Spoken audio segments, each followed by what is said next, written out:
Alright, so I got my spike mill installed into my table.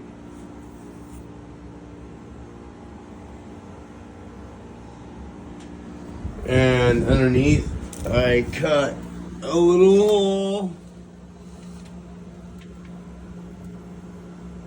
that catches all the grains down in. Here, let me get a little closer. Get it in my knees. So you can see the opening there. Kind of shitty cutting, but we'll have the bucket go right there and drop right into there. And so that's that. I got it set at, they say 0.4 to 0.5, so I set it at 0.4.5.